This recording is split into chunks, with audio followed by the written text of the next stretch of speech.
Hello, everyone, and welcome to another episode of Align, where we help you align with your true self, others, and your desired outcomes to live your best life.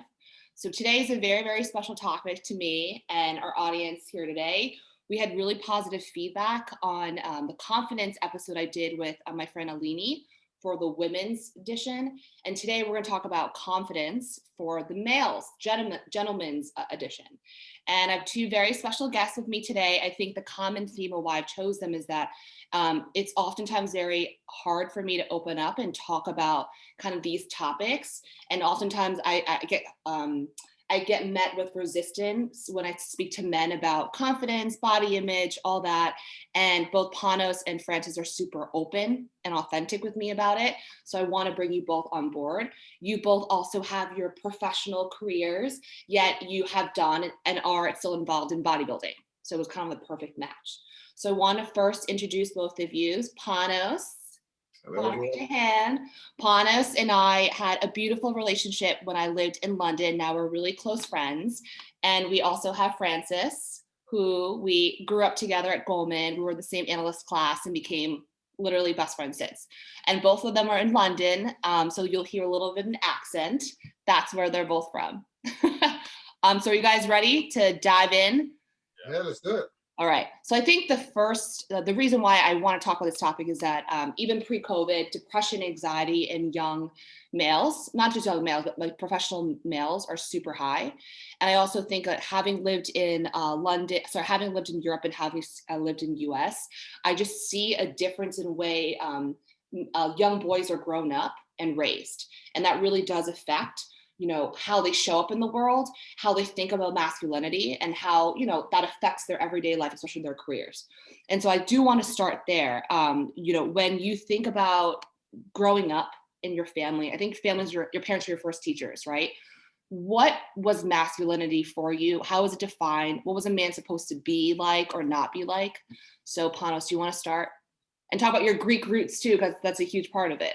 Yeah, so I was born and raised in Greece. Well, my dad's kind of, as you said, he was my first male idol, really. I mean, growing up. And he was the classic old school provider, was going to work. My mother is a pharmacist, but at the time she was just raising us, basically. So that was the idea for me of how a man should be, with treating everyone with respect. And he's also a doctor as well, and cardiac surgeon. So it was treating everyone with respect, being the sole provider, and kind of the point of strength, and unity in the family. So that was kind of the idea I grew up with. Got it. And would you say were you pretty open with your emotions, or was pretty much of be a man, man it up, handle it? Or did you have an outlet? Because you also have your sister, right? So did you have outlets that you could at least express some of that? My sister came 9 years later. So the first kind of decade of my life, really, it's again old school Greek, so it was more like men don't cry, walk it off, kind of that was the mentality. That's what I still have today. Got it. Is that still a feature of Greek life today? Yes, absolutely. Yeah, the traditional way of thinking about the Greek household. Yes, absolutely. And even the mothers, remember, even my mother would be like, boys don't cry, don't, if you get hurt or whatever, go, Mom, I'm hurt or whatever, boys don't cry, you're a man now, stuff like that. It's still a big part of the Greek society. And Francis, how about you? Yeah, I mean, obviously born and raised in the UK, I think growing up, these types of things, like growing up, thinking about roles in the household, these are not things that were like well defined when I was growing up. My mother was a teacher, she was at home a lot. My father was an engineer. And, there weren't these, like I said, there weren't these well-defined sort of gender roles within the household. But, as you grow up and you see how, your parents interact, the way that they, the way that they parent me, and I have one sister that's older, the way that they parented my sister, and you kind of look back and you reflect on it, there were some very well-defined sort of structure or dynamic between the two. My father certainly fell into what we'd call like the quote-unquote classical masculine type features. Like if I think about masculinity, I think of things like being dominant, right? Dominant in the household, being emotionally strong, or at least the need for sort of a high emotional control. And I think that was certainly what my father sort of how he expressed himself or didn't express himself within the household.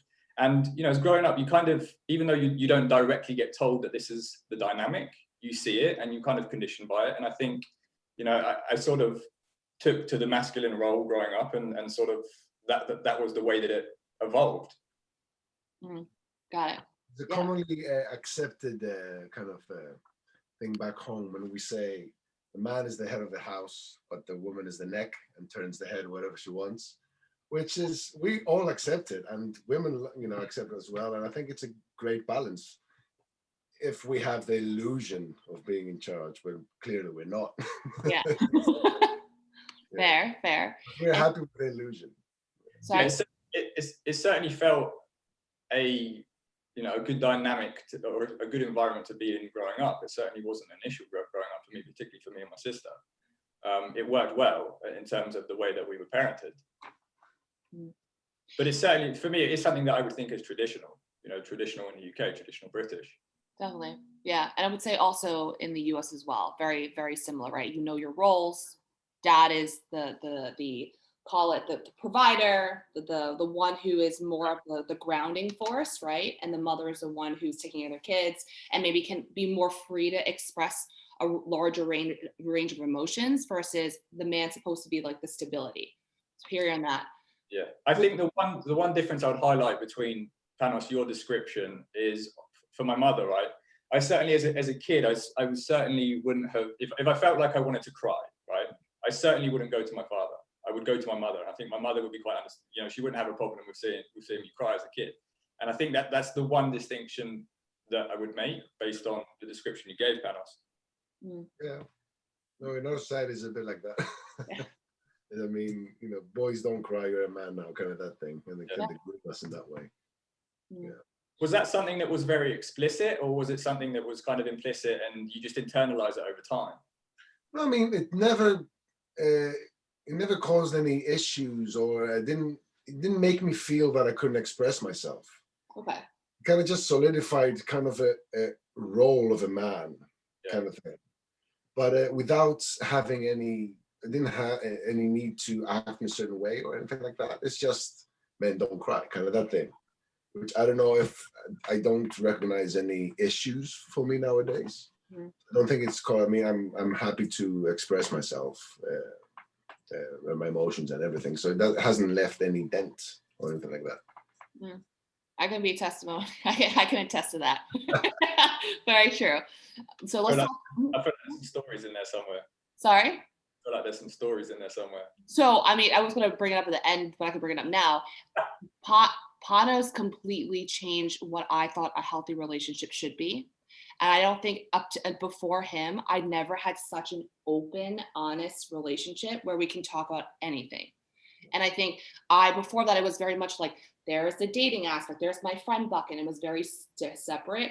The one thing that I loved about our relationship, well, many things, one of them was that we could just be so honest, so we can just squash things immediately if we needed to, right? Good point, yeah. And then when things were good, we weren't like, oh, I can't tell him how I feel. Like, I was just super open and honest. So I think it was actually, it's interesting and positively shocking how you grew up in a mindset where it's just men are just not stoic, but they're the provider, they have to hold together. But it really hasn't affected your ability to show emotion. And I think I'm actually surprised to hear that. Like, even though like you felt like this is my role, I can't go beyond. Like, I think you still have a very healthy way of looking at relationships. So yeah, because I mean, I always see it as if there is an issue and you kind of push it down, eventually it will poison your soul. And it will grow into something bigger. And one day when it comes out, it can end a relationship. When it started with a very tiny little thing that could have been ended with a 2-minute conversation, and it can end something beautiful. So that's why we just need to always share. It has to be fresh. It comes out, what happens right away, share it, and then it's done, dealt with. Yeah. So, okay, so there's a testament. Definitely that hasn't affected you. So in terms of, let's talk about body image, right? You guys both obviously have been involved in bodybuilding. As a child, how have you kind of looked at body image? When did you feel like you started noticing like that your physicality was important? And then your journey into getting involved into bodybuilding? So I think, Yeah. sorry, you want to go, Panos? No, you go. I was just thinking back to that, like when I first thought about things like going to the gym and lifting weights and thinking about my body, it was really a product of my experiences in sport, right? I played sport at quite high level when I was younger. I played football at quite high level, and it got to the point where, I was being given the message that, you're not big enough, right? You can't pursue this any further because you're not physically strong enough. And that was really at least the motivator for me to enter a gym and pick up weights and such things. But I think in terms of like the ideas around bodybuilding or muscles and this type of thing, it certainly came at an earlier age. You see magazines. I remember at a very young age being told that Arnold was the strongest man in the world. Like, I got told Arnold is the strongest man in the world. And I was like, wow, Arnold's the strongest man in the world. He wasn't the strongest man in the world. He had just won a bodybuilding competition. But I suddenly like attached onto this idea of some guy being the strongest guy in the world. And I became fascinated with Arnold. I became fascinated with Arnold. And then, that led on to this idea of, wow, you can build muscles, you can do this, you can do that. And that came at a slightly younger age. Panos, what was your experience like? For me, growing up in Greece, so you start being taught about, the ancient Greek ideals and, healthy mind and a healthy body from a very young age, from primary school. And then you grow up with all the images of, ancient Greek statues, and everyone was, nice and built and ripped and everything. So that was kind of where it starts with, like, you grow up with having this image of a man, that they used to be like this, and this is our kind of culture, and this is, what we have or what we had. And then again, growing up in the 90s, basically, it was all, Arnold, Stallone movies and all that kind of ideal. And that imprint, that kind of made this image in my head a bit stronger. So it was the ancient stuff through the statues and through the movies. Okay, this is how a man or a guy should look like. And yeah, that's kind of how I got into that, the whole thing. Mm. So go ahead. I think, just going back to what we were discussing previously about, the role of the man in the household with children, thinking of those characteristics of masculinity, for me, one of those was definitely strength, right? You show yourself to be strong. And strength, you can interpret strength in many different ways. And I think, for me, when you think about someone that looks physically strong, that fits into that profile of masculinity. It reinforces that idea, and you kind of, at least from my perspective, I thought, yes, this is, men are supposed to be strong. That's what masculinity is. That doesn't just mean internally, but also externally and physically as well. And I think that's why I was attracted to this idea of, building muscle and showing myself that way. Mm. And so, Francis, you were more of the leaner side and you wanted to build muscle. Panos, you had the opposite of that. So we talked about this a little bit. I want you to share the moment when you had a switch, and you were also very inspired by Arnold. He's one of your he's my idol. Yeah. I mean, this guy has succeeded in everything he's done. But for me, I'm gonna, while you say that, I'm gonna pull up a picture of you, yeah, of a before and after. You see it. Yeah. There you go. So that's what we're working with. So tell us the story of how you got from here to there. So I was an obese kid, and then an obese teenager with a little window of, I lost weight because I was doing kickboxing at the time. But then exams came for the final year of high school. So I had to stop kickboxing. And then that was it. Just basically I put all the weight back on. And then I think it was 2007, somewhere around towards the end of 2007, we were watching 300. And I had a very good friend of mine, a Canadian friend of mine. And at the time I was sitting there with a massive, popcorn thing, drink or chocolates, whatever it was, the classic combo. And he turns around to me, and not meaning to say anything, it's just as information. It's like, is this how you guys used to look like? So this really struck a nerve. He wasn't attacking or anything, but it struck a nerve because, as I said earlier, I grew up with this whole ideal of how, the Greeks used to look like, and I'm very obsessed with ancient Greece. So it's like, oh, damn, okay, we need to fix this. And I had done a lot of diets before that I kind of, it's called a yo-yo thing. Like, you lose some weight, you stop, put it back on things. And then I just reached a stage, I was like, look, enough is enough. I was 20 years old at the time. I said, I need to lose all the weight by the time I'm 21. I made this bet with myself. I said, and I always had in my mind that I wanted to look like, the Arnolds. Obviously, I don't look like Arnold, but just wanted to work towards that. And so I said, okay, enough's enough. Now it's time. We've done too many diets and all this stuff. I guess it's time for the final one, and kind of stuck. Love it. And I love how you literally had a moment, you flipped a switch, you made a decision, and it was done. Yeah, it was done. You were committed. Yeah, absolutely. I mean, then let's talk a little bit about insecurities, right? And confidence, whether it be a body, career. Again, when you're upholding an image that a man has to be the provider. He's a stoic one. He's kind of the stability force, right? So you have so many of these attributes that you need to live up to. Obviously, sometimes I feel like women will think, oh, guys don't go through these insecurities. Like we're the only ones, or we're only ones worried about our body. Talk to us about, some insecurities that do come up, and then how do you handle it? It seems like you both are very, we're all human. We all have insecurities, but then you guys are very productive and action oriented. So you're able to use your emotions to fuel you into action. So what are some tips and tricks that you would like to share about that too? I think firstly, in terms of insecurities, yes, everyone has to deal with insecurities. I have to deal with insecurities. Everyone does. The way that I try and deal with them is I try and be aware of them. If I'm feeling insecure, I try and be aware that I'm feeling insecure and bring it into awareness, and just try and be non-judgmental about it. Right? I shouldn't judge myself based on how I feel about some of my insecurities. At the end of the day, our feelings, our emotions, they're just visitors. They're not going to be here forever. So I try to be mindful of it and sort of bring it into awareness, and not be judgmental. That would be a typical way for me to deal with it. Absent, actually trying to change the way that I might look, which I wouldn't really do.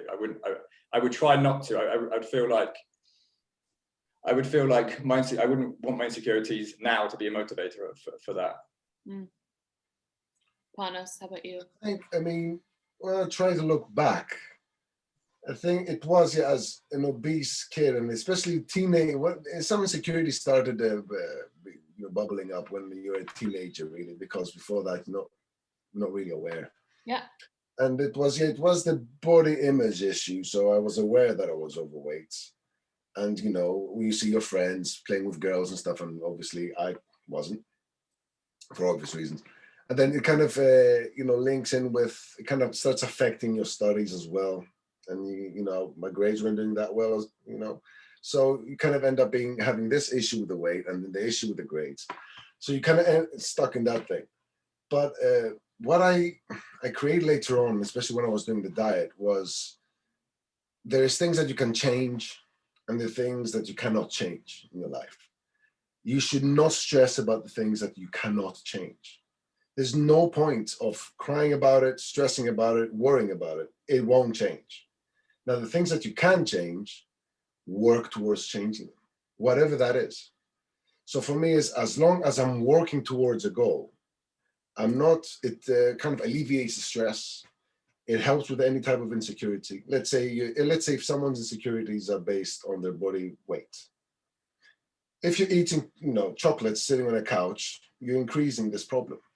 But if you're running outside or going to the gym, you're working towards it. You're kind of starting to kill off that insecurity. You're being proactive. And these are the things that change. And that's how I kind of manage my life now. Things that change, work on them. And things don't change, just don't worry about it. I love it. Yeah, for this year, 2021, my word is movement. And it's not just the movement of, to your point, like exercising, all that stuff. It's moving towards your goal. It's movement of your spirit. And to your point, you're not worried, you're not stressed, you're not anxious when you're in action. Yeah, of course. That's adding to your goal, right? So 100% with you. Love that. Awesome.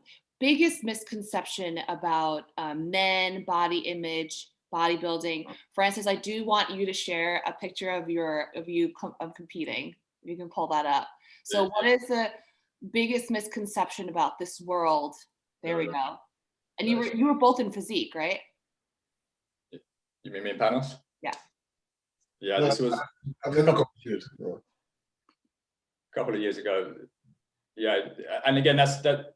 Like I mentioned earlier, that's kind of part of my relationship with, with fitness and gym and health, and that's something, that's what it's meant to me. It's changed over the years, and I certainly went through a period where I was very driven by, the aesthetic approach, and I was very focused on, I fell in love with the process of doing these shows, and that's what led me to doing these physique shows.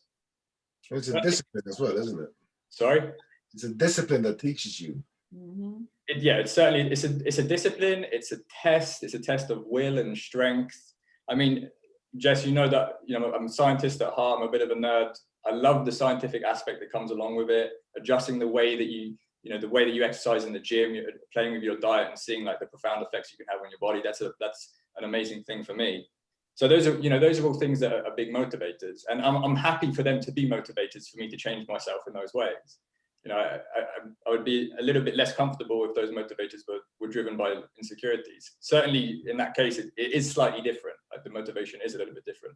Well, I would say your motivation for that is an art form, isn't it? It's to create some form of art. Yeah, that's certainly one aspect of it. You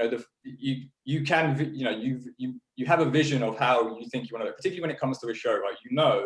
I'm getting onto stage at this date, and I'm going to be standing in front of some judges, etc. I need to think about how I want to look when I get onto that stage. You need to visualize it, and once you have that, once you can focus on how you want to look, then you can start building out exactly how you get from where you are to there. Right? You can plan out exactly, you can map from one place to the other, and that process is kind of, like you said, it's a bit like artwork as well. Panos, what are your thoughts on that? I think your question earlier about the biggest misconception is when guys think that the bigger they can get, the better it's going to be. And eventually they will kind of venture pushing against their natural genetics, end up taking a bit drugs and higher doses and the more dangerous things, putting their whole body and the whole health into risk to reach a certain size, which is not always the most, if you want to say from a beauty point of view, the beautiful thing or a healthy thing. That's why I really respect the guys like Francis that go on stage and talk about the aspect of discipline as well. It's because for me during my diet, I will have to be very disciplined, and it taught me this discipline, and I apply this to my work. I apply this to my daily life in anything I do, and I can't even imagine how much discipline you need to have to reach a stage to compete and go on that stage. And it's just, for me, it's just crazy. It's that's why I always respect the guys that under women that go and compete. One thing that's interesting that you said, Panos, is these guys that think that bigger is, as you said, bigger is always better. They just want to get bigger and bigger and bigger. That's what I think is a big misconception of what they think. Yeah. Well, it's a fallacy, because ultimately this is not defined. How big they want to get is undefined, which is why they're always trying to get bigger. They're chasing unicorn. Yeah. If you're doing a competition, you're doing a show, something is very well defined. So it's not like you're chasing your own tail that's going to go on forever. It's a very, it's a stark difference between those two processes. But even if you see nowadays, and just to take the subject, I guess, to things we like, the bodybuilding. If you see the open bodybuilding now, just people getting bigger and bigger and bigger. I see the dosages of the drugs they're taking are higher and higher and higher, and you see them dropping dead or having health issues, and it's now past the point of it being beautiful or being an art form. It's just being this mass of trying to grow overall, and it's lost the point. And you can see it in the industry of bodybuilding, for instance, that they've brought in a new type of like the competition of classic physique, which means to look like how the bodybuilders like Arnold used to look in the 70s, which is the more art form kind of way. But this is like, and they've just let the guys go crazy on the size. And I think that's where the point has been lost. It's almost like society as a whole has been drawn up as the extreme. At one end, extremes got more extreme, because you go to the gym nowadays, and most of the people in the gym will actually be probably doing some steroids, and none of them will be getting on stage. None of them will be. Oh yeah. What they want to do is, they want to look good, so they can post pictures on Instagram, whatever it might be. Fundamentally, they want to fit an idealized figure, right? What they think the ideal body Yeah. is. They're conditioned to think that a certain shape is ideal, and they'll use drugs to be able to achieve that. Which is for me, I don't know, Panos, your medical profession, that seems like a bit of a scary observation to make. It is very, because, and I try to talk to them at the gym a lot and try to inform them of what they're doing and what they're putting their body into and what is going to be the health effects of what they're doing. Now, if it's going to be for competing or in the highest levels, like these, the bodybuilders and stuff, making money, having it as a profession, I can understand taking into, the risk of taking some things. And of course, they have medical observation. They do a lot of blood exams, everything. So and taking pharmaceutical quality things. So and for that reason, I can understand it. But in the basis of looking good to compete with the other guys in the gym, or looking good in the beach, or as you said, for Instagram and stuff, I think it's just the risk is too high for the benefit. And they will cause issues that will hit them later when they're 50 and 60. And I tell them, you will look back at this time and say, why on earth did I do that? I shouldn't have done it and stuff. So that's why I try a lot to inform them and let them know, but it doesn't always work. You just have the guys that they want to have this presence of being the biggest guy, not necessarily looking the better, just pure size. And I think that equals being, more masculine or better, or, they're the biggest guy there and they've achieved something, which I don't think they do. Yeah, I think the biggest thing I've learned from you both it is such a mental sport.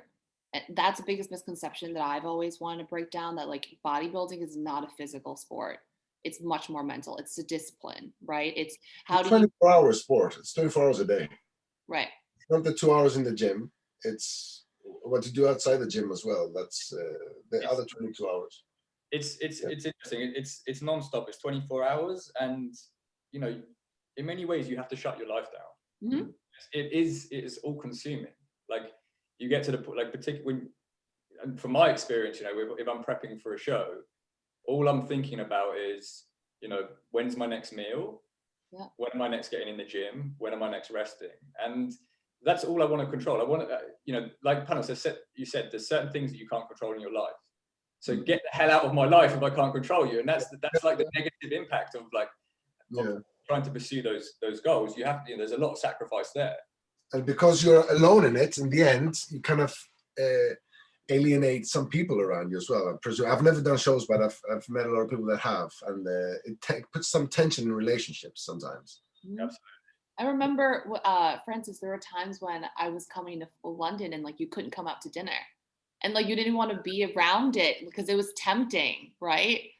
So it does impact, obviously, it's discipline, right? But it will impact your social life for sure. How can women support men in this confidence journey? I mean, it feels like, especially when we're coming off of the bigger is better. I personally don't feel like it's a motivation driven by wanting to impress women. I don't think women want these crazy masses of people, of men. I feel like that's much more driven by men and a little bit more about their own ego, right? But how can women help with this journey? I think it's listening and understanding. It's not much really. It's, for instance, in the case, and I guess Francis can talk a bit better on this, is let's say if someone's going to compete, it is a very individual thing. And even for me, that I've seen this in while I was doing my diet, it's not an easy thing to be around when someone is very strict with his diet. Mm-hmm. And let's say you want to go for drinks, you want to go for dinners and stuff. And I'm like, oh no, I can't go this place, too much salt. I can't go this, they have to. So it's if the partner cannot understand this, it's going to cause problems. So I think it's just listening and understanding and respecting each other's goals and what they're up to. That's, I think, it's the best thing is respect and understanding.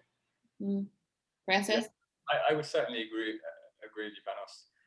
I certainly think the understanding and the respect and maybe even the encouragement, right, for men to to express themselves in ways that they otherwise might not, even particularly if they want to. And I think, you know, if you really boil it down, the idea of body positivity, for me, it's a kind of, you know, promoting the idea that everyone, you know, should be comfortable in their skin and the way they look, and they shouldn't be ashamed of the way that they look, and they certainly shouldn't be shamed for the way that they look.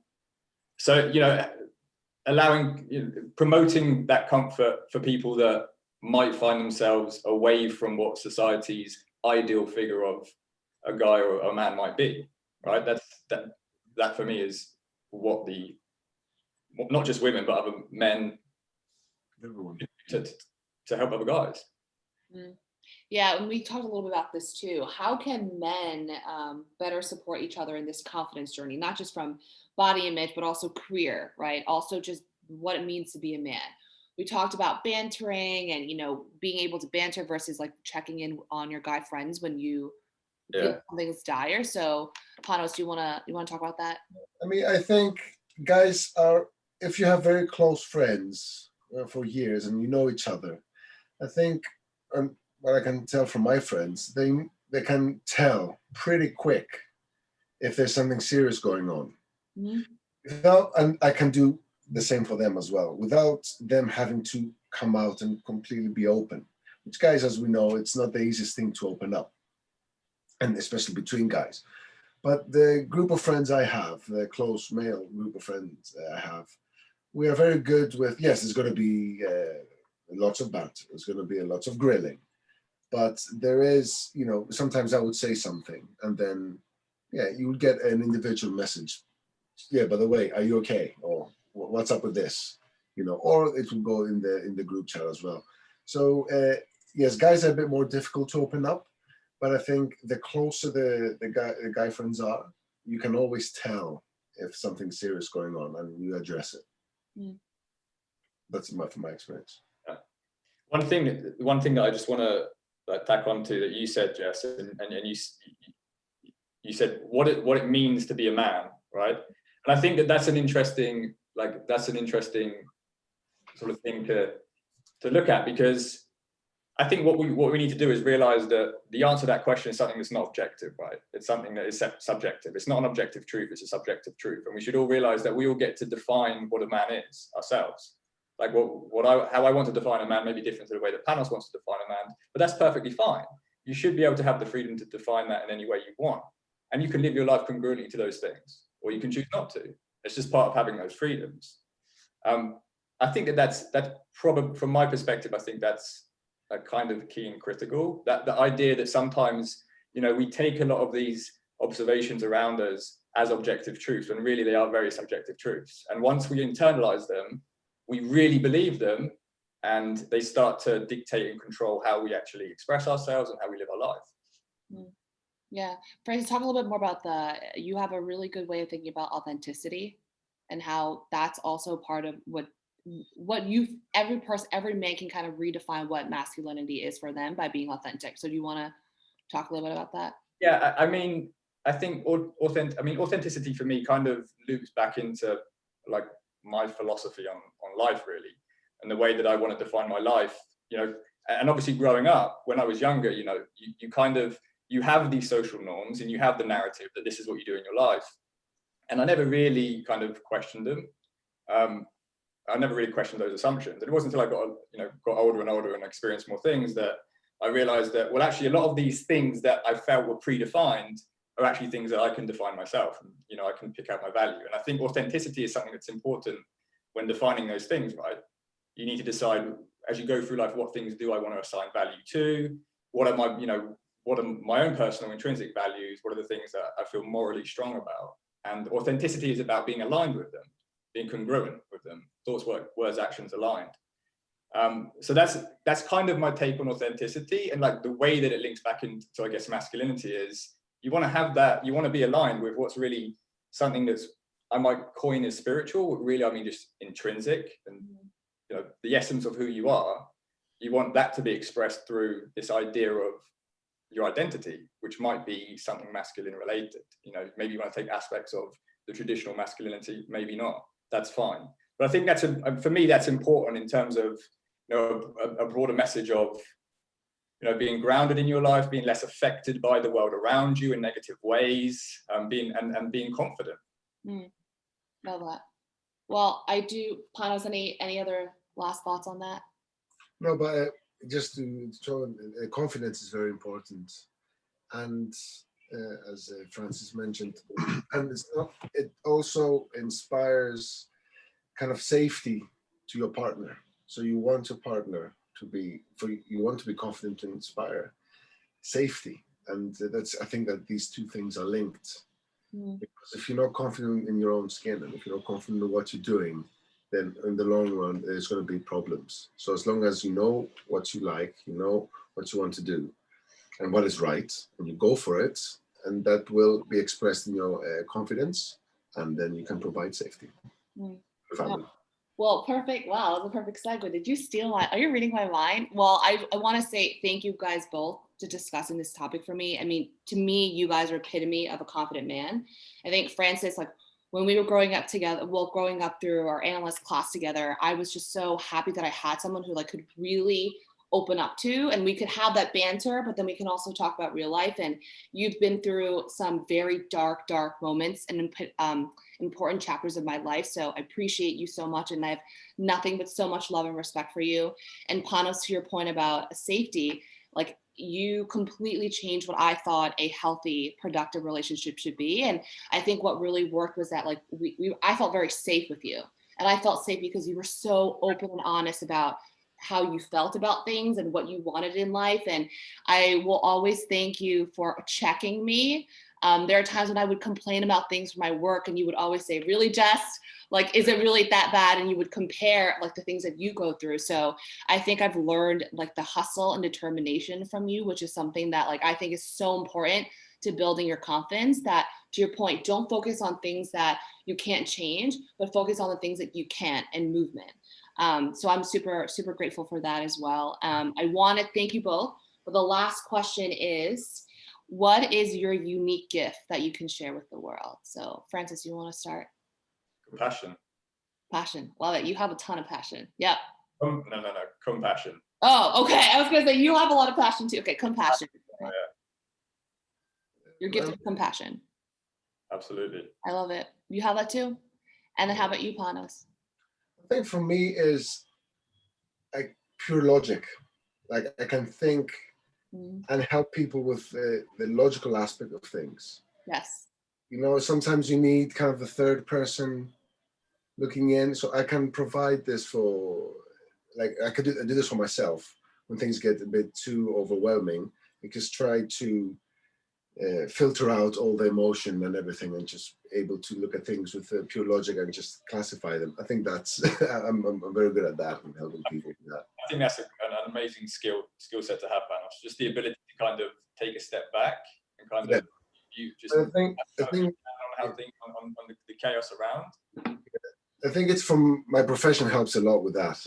So you know, doing cardiac surgery, you kind of have to see things as it is. Yeah. I think this is an important skill in life for anyone. That all of us have to deal with life. If we have the ability in crises to just say, well, let me just take a step back here and just observe this, almost from a third person perspective, and see what's going on here. That's I think that works wonders. I think that's a great way to kind of manage that chaos that goes on constantly around us. Especially now. Yeah. And I've definitely seen that in action with Iffy as well. His sister, yeah. Oh my God, I'm sure she's obviously loves you so much, but she definitely appreciates that skill set of yours as well. Sometimes it becomes annoying, but yeah. Oh, I love it. Well, thank you guys so much. I really appreciate it. Very much. It was my pleasure. My pleasure. Happy New Year. Happy New Year to everyone. Thank you. Mwah.